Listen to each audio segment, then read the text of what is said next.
Peace and blessings, everybody. It's Saturday, November the 16th, the year 2019, and I've got my first letter from Randell Shelton. He was a political consultant for the former Senator John Woods, I believe, in Arkansas. And Randell Shelton was sentenced to 6 years in prison, and I was told that the judge targeted him because he is a Christian, and they withheld exculpatory evidence during the trial. Well, go figure that. That seems to be a common pattern with the Department of Justice.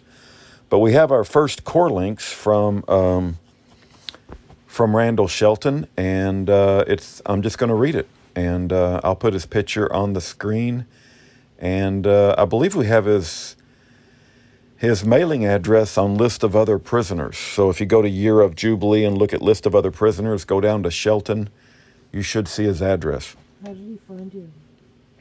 Yeah, Steve Stockman is the one who told me about Randell Shelton and John Woods. All right, here we go. First contact email, November. Hello, Mr. Davis. I received your letter along with the Gideon's Army Weekly Update. Thank you for sending those. Through Patty Stockman, I was aware of you and your wife's ministry. I am so happy to know that there are those who have not forgotten the message of Matthew 25:36. For those that really want to see how the Lord's going to separate the sheep and the goats, you really do need to read the last part of Matthew chapter 25. I do think it's an important biblical chapter to have in your mind. Anyway, he goes on to say, I'm so happy to know that there are those who have not forgotten the message of Matthew 25:36. You are truly doing the Lord's work. To answer a few of your questions, I am absolutely a Christian, which is one of the reasons I'm emailing you from inside a prison camp. The federal government did not appreciate that very much. You know, this whole idea of targeting Christians, it may sound absurd to some of you who have not studied it, but you start to see a pattern after a while.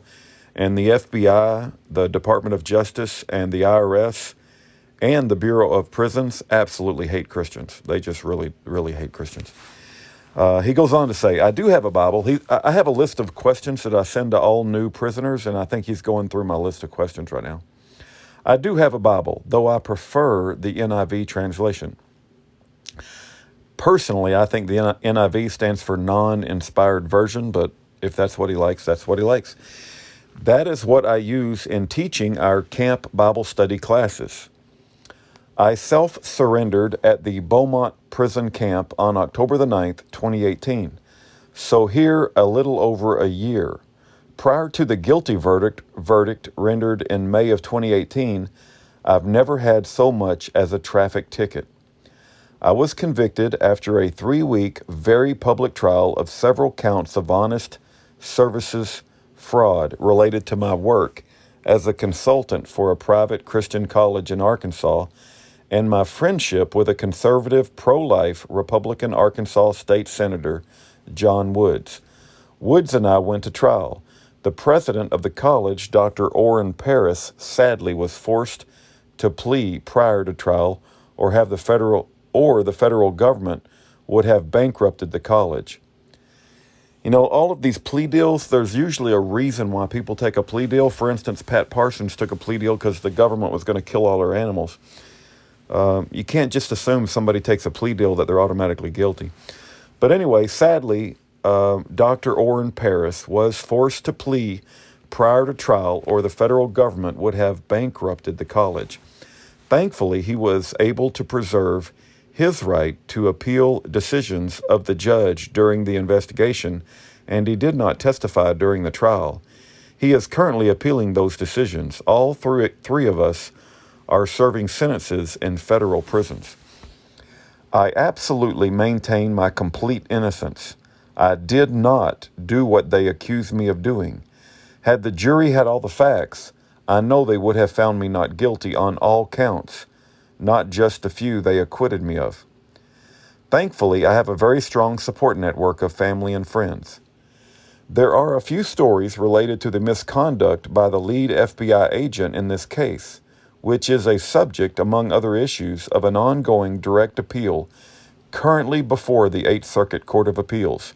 Prayerfully, round one of that appeal will likely be decided before Christmas, at least for one of my co-defendants, Dr. Paris, which, if decided in his favor, will lead to my immediate release. There should be some more stories coming out soon. When they come out, I will make sure you are made aware of them.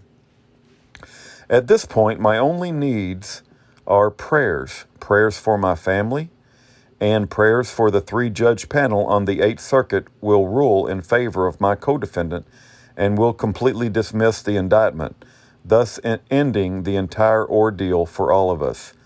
I will work on a write-up of the case, though as there is always a chance the case will be remanded for retrial, I will want to make sure anything sent can't be used by the enemy. I fully believe this is a spiritual warfare playing out in the flesh. I hope that this is helpful. Thank you again for reaching out to me and for your ministry. As a side note, I grew up and lived not too far from Forney, at least by Texas standards. It's on the border of Kaufman and Henderson counties, down Highway 175 near Kemp. Though I did live in Arkansas for about 10 years, which is where this case is out of. Texas is my home. Thank you again, Randell. That's from Randell Shelton. And I was told he's a strong Christian man. He has maintained his innocence, as it appears in his letter. And I encourage you to write him a letter and write him an encouraging letter. And in Scripture, remember what the Bible tells us. Hebrews 13:3 says to remember our brothers in bonds.